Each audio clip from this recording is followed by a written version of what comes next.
Mesdames et messieurs, bonsoir et bienvenue dans ce journal en cette soirée du vendredi 19 novembre 2021. Dans les actualités de ce jour, commençons par la page politique. Le 9e dialogue politique entre Madagascar et l'Union européenne s'est tenu aujourd'hui au Palais d'État d'Iavlou. La rencontre a été dirigée par Andraduin, président de la République de Madagascar. Le dialogue a été une occasion de partager des informations, de définir les priorités dans divers domaines de coopération en vue de l'émergence de Madagascar. Reportage signé Jotukel Ranjenirin et Andora Zadjaibé.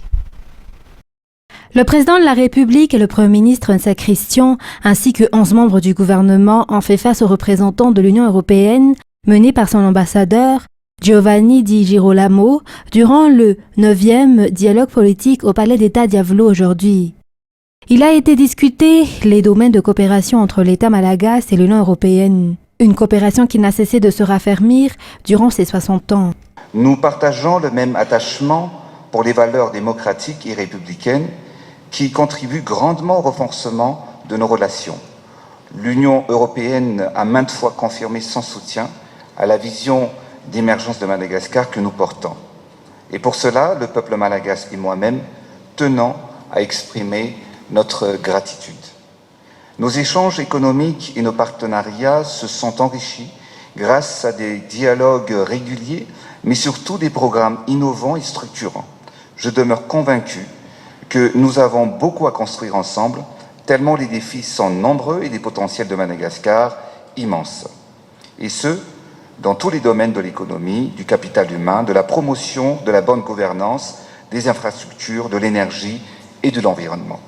Ce dialogue politique est également une occasion d'échanger sur le nouvel instrument financier de l'Union européenne et la nouvelle approche de notre partenariat. Les programmes de coopération régionale pour l'Afrique australe et l'océan Indien fixés dans cet instrument coïncident aux priorités de l'État malagasy formulées à travers les 13 villes RAN et développées dans le plan Émergence de Madagascar. Parmi les points discutés également, la participation de Madagascar à la COP26. L'ambassadeur de l'Union européenne à Madagascar a félicité le président malagasy pour son implication et son dévouement dans la protection de l'environnement et dans la lutte contre le réchauffement climatique. Parmi les priorités dans les domaines de coopération entre l'Union européenne et Madagascar, justement, la lutte contre le changement climatique, mais aussi la lutte contre la malnutrition dans le sud du pays. Cette dernière étant une conséquence de la sécheresse due au changement climatique. L'Union européenne, États membres, mais aussi toute la communauté internationale se réjouit de l'appui qui a été donné hier à l'appel éclair. Effectivement, ça facilite énormément la façon d'opérer de nos agences humanitaires. Et je suis fier de vous dire, Monsieur le Président, on s'était préparé à ça. Et déjà, maintenant qu'on parle, il y a une mission d'écho dans le sud de Madagascar pour voir qu'est-ce qu'on peut faire pour aider les populations du sud. Évidemment, derrière la question du Sud, il y a aussi un problème un peu dans tout le monde rural. C'est la malnutrition des enfants.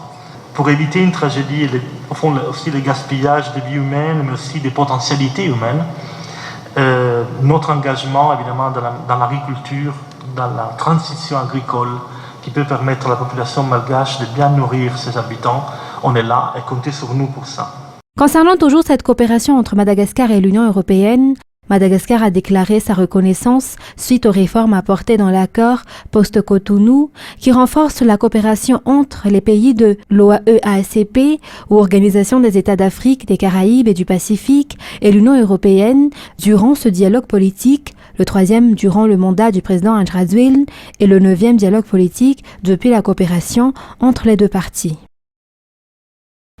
Toujours dans l'actualité politique, le budget étatique pour l'année 2022 prévoit une relance économique et sociale du pays. La loi des finances 2022 a d'ailleurs prévu une hausse du budget attribué à l'éducation nationale, à la santé publique, à la sécurité et aux travaux publics. D'après un économiste, les dispositions de cette loi des finances conviennent à juste titre avec la reprise de l'économie malagasy, notamment après la pandémie Covid-19.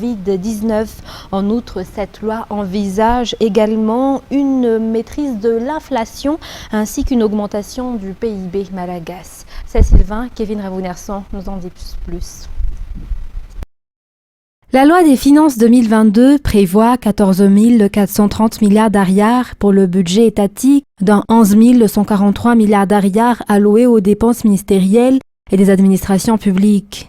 Le budget prévu pour le ministère de l'Éducation nationale a été augmenté de 13,79%, celui du ministère des Travaux publics de 11,38% et celui de la santé publique de 6,62%. Ces hausses attestent la priorité donnée au secteur social et économique par le régime actuel, a expliqué l'économiste. Ainsi, en ce qui concerne les dispositions sur le plan économique, l'objectif fixé est d'accélérer la croissance économique jusqu'à 5,4%. Le PIB devra également atteindre les 9,2% pour le secteur public et 16,6% pour le secteur privé. En outre, la loi des finances 2022 devrait aussi permettre de maîtriser l'inflation. Mis à part les 13 Vélerin, engagement du président de la République auprès de la population, le développement de la partie sud de Madagascar a été priorisé dans cette loi des finances 2022. Dans les actualités sociales, le contrôle des mesures sanitaires sera renforcé à partir de lundi. Selon la préfecture d'Antananarive, aujourd'hui, pour cause, le taux de Covid a connu une légère hausse dans l'ensemble du pays, mais également afin que les fêtes de fin d'année se déroulent en toute sécurité. C'est un reportage de Fiti Merkofen sur les images de Asna Rafanzanar. La vie reprend son cours normal d'avant Covid à Antananarive. Les mesures sanitaires ne sont plus respectées. Les bus utilisent de nouveau les strapotins. Dans les rues, plus personne ne porte de masque alors que le nombre de Covidés commence à augmenter. Face à cela, la préfecture d'Antananarive a décidé d'appliquer certaines mesures à partir de ce lundi. Le port du masque sera obligatoire pour pouvoir entrer dans les établissements administratifs et les lieux publics à Nalamanque. Les mesures sanitaires dans les bus seront de nouveau appliquées à partir de ce lundi 22 novembre et la préfecture sera ferme en ce qui concerne le respect de ces mesures. Mais Nalamanque n'est pas seule région à connaître une hausse des cas de Covid. Il est donc envisageable d'installer des barrages sanitaires à l'entrée d'Antananarive, principalement pour ceux provenant de la RN7, où la Covid est très active à l'heure actuelle.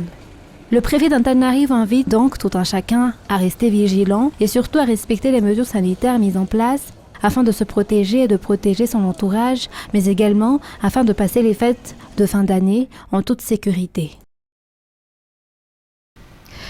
Et justement, les mesures sanitaires dans la lutte contre la propagation de la pandémie Covid-19 seront renforcées aux alentours d'Antananarive, notamment dans la commune d'Akatkeli-Ilaf. Aussi, le nombre des personnes pouvant assister aux cérémonies de mariage civil sera désormais restreint afin d'éviter les rassemblements dans les salles, a expliqué l'adjoint au maire aujourd'hui. Le port de masque pour la population et le personnel sera également suivi de près. C'est un reportage de Fan de Sénamireille et Asnara Fanzanar.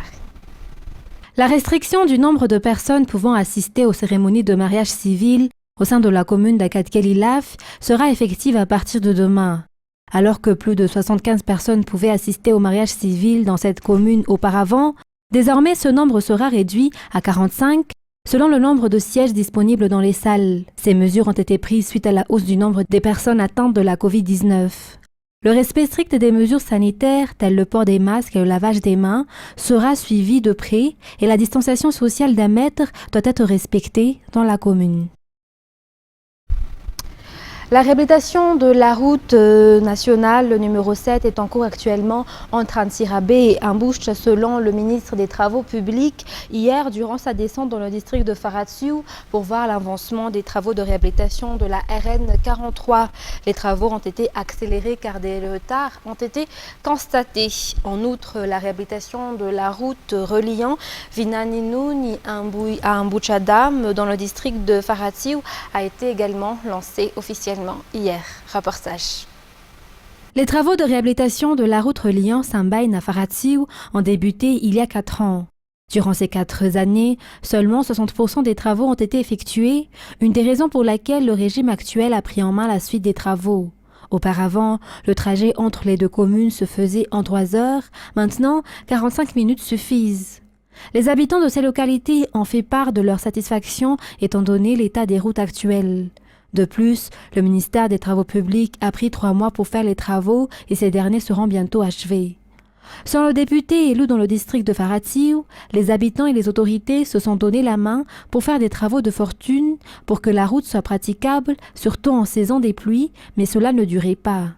Par ailleurs, ce représentant de la population demande également à ce que toutes les routes en dégradation dans la circonscription soient réhabilitées, soit au total 95 km de route. Parmi les travaux qui vont débuter également, la réhabilitation de la route entre Vinanoun et Amboujadam dans le district de Faratsiou. Une route de 14 km et dont les travaux dureront 4 mois. Selon les prévisions, néanmoins, le ministère des Travaux publics avec l'entreprise en charge des travaux ont conclu de finir les travaux en 2 mois tout en respectant la qualité comme l'exige le président de la République. Une partie des routes sera pavée, d'autres couvertes de petites pierres et en terre battue, terrassée, comprenant des canaux d'irrigation pour garantir la longévité de la route, affirme le ministre des Travaux publics. L'entreprise en charge s'est engagée à faire les travaux dans les normes. Le BADEA, le Fonds saoudien ainsi que des ressources propres internes assureront le financement des travaux. Par ailleurs, les travaux de réhabilitation de la route nationale numéro 7 débuteront entre Antirabé et Ambouch et se poursuivra vers Saint-Ben, selon toujours le ministre des Travaux publics.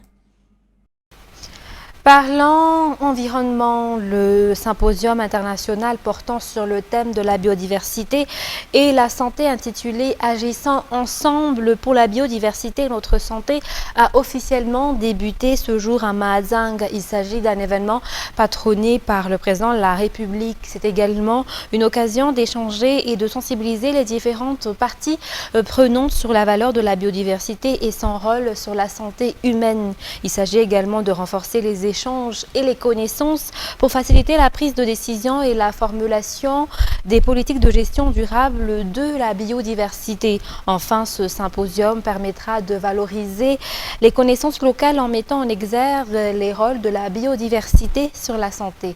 Miarvulat Sferan. Cela fait 20 ans que des scientifiques ne cessent de nous alerter sur la dégradation des conditions environnementales et de la biodiversité à cause des activités humaines. Dégradation qui impacte négativement sur la santé parce que d'après les statistiques, rien qu'en 2018, on enregistre 46 000 décès à cause de la pollution. Autre chiffre alarmant, Madagascar est classé 4e pays le plus vulnérable au changement climatique. Toutefois, nous avons des richesses inestimables en matière de faune et de flore avec un taux élevé d'endémicité. C'est dans cette optique que le Symposium international de la biodiversité est une importance capitale. La ministre de l'Environnement appelle à la prise de responsabilité de tous les acteurs concernés. Participer à la COP26 avec un plaidoyer de la part des pays du Sud, des pays en développement, des pays insulaires comme Madagascar sur l'importance de cette biodiversité également pour atténuer les effets du changement climatique. Un changement climatique qui impacte notre biodiversité et qui impacte notre santé. Il y a de plus en plus de nouvelles maladies liées aux effets immédiats du changement climatique, mais on voit aussi une dégradation de beaucoup d'écosystèmes et d'habitats à cause de ce phénomène. Et Madagascar fait partie des pays les plus vulnérables, 4e pays au monde à être vulnérable au changement climatique. Je voudrais donc interpeller à travers ce discours de ce matin pour dire que nous devons faire le maximum, main dans la main, entre ces différents départements, la science, la médecine et l'environnement pour préserver, pour restaurer, mais surtout pour sensibiliser nos populations sur l'importance de conserver cette biodiversité. La pandémie a également fragilisé cette biodiversité, d'après le chef de la coopération allemande à Madagascar, ce qui engendre également des problèmes de santé.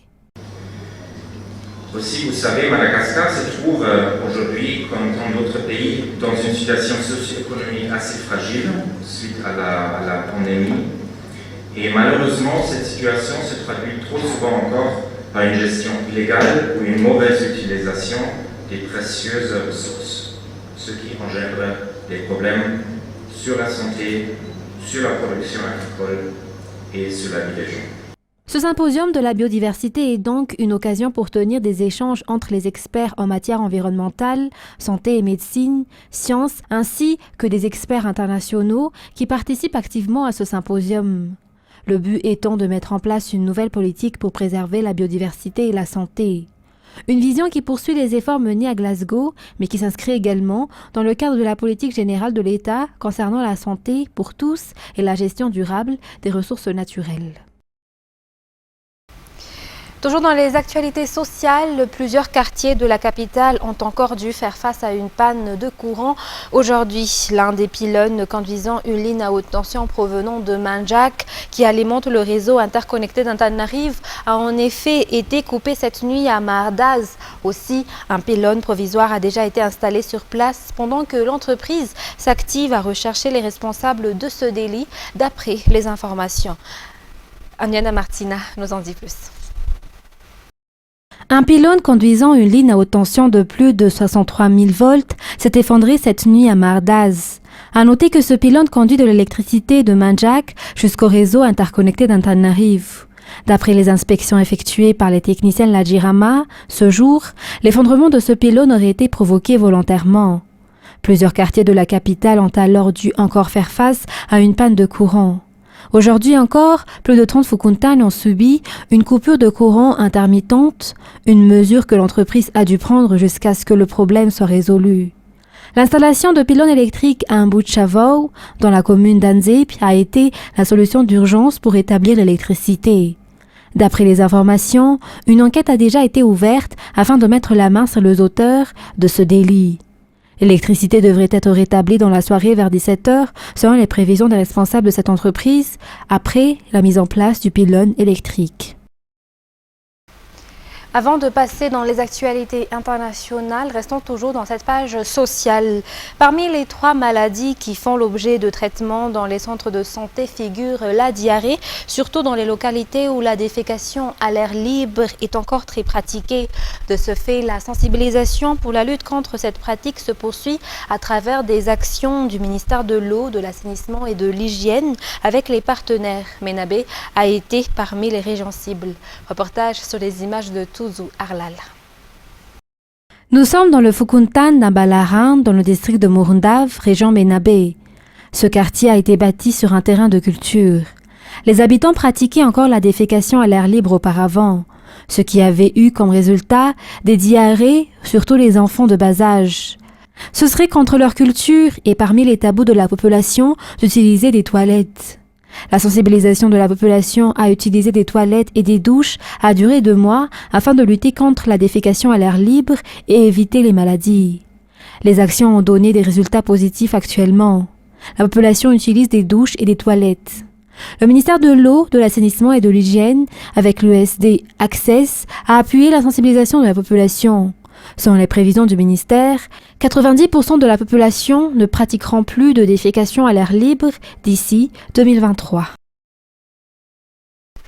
Dans les actualités internationales de ce soir, la Guadeloupe a continué hier à voir ses routes, tout comme l'accès au CHU bloqué par des manifestants lors du 4e jour d'une mobilisation lancée par un collectif d'organisations syndicales et citoyennes pour protester contre le pass sanitaire et l'obligation vaccinale.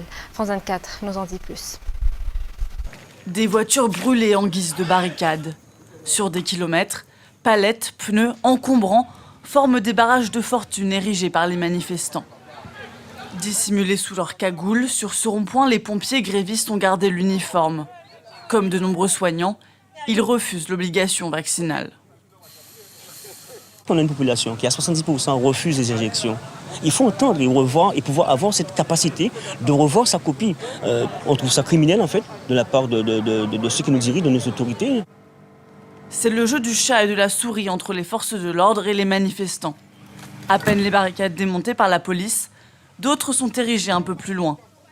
L'accès au CHU de Guadeloupe est bloqué depuis 4 jours. Le débat, c'est l'accès à l'hôpital par nos soignants. Là, on voit depuis 2 jours qu'on a du personnel qui ne vient pas travailler et parce qu'ils n'ont pas réussi à accéder à l'hôpital. Si la situation hospitalière est encore stable en Guadeloupe, l'épidémie reprend légèrement. Le nombre de cas positifs a augmenté de 30% en une semaine.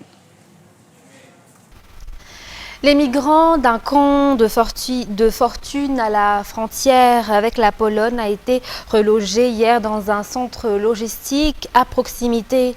Dans le même temps, 431 migrants ont été rapatriés en Irak, la plupart en Erbil ou encore au Kurdistan. France 24. Ils sont près de 400 à descendre de l'avion dans cet aéroport d'Erbil et retrouver ainsi leur pays après avoir échoué à rejoindre l'Union européenne. Eux souhaitaient une nouvelle vie, mais n'ont pas pu forcer le passage à la frontière entre la Biélorussie et la Pologne. Beaucoup racontent les violences endurées à l'étranger, mais aussi dans leur pays.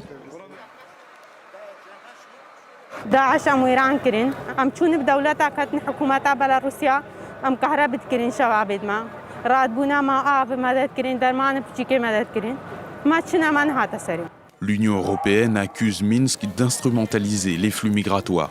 Des centaines de témoignages, mais aussi plusieurs vidéos accablent les autorités du régime de Loukachenko. Elles contraignent les migrants à tenter la traversée des frontières européennes dans des conditions extrêmes. Pour Bruxelles, il s'agit de représailles après les sanctions qu'elle a infligées au régime à la suite de la réélection contestée d'Alexandre Loukachenko. Aux frontières extérieures de l'Union européenne, hommes, femmes et enfants sont pris au piège du froid et de l'insalubrité.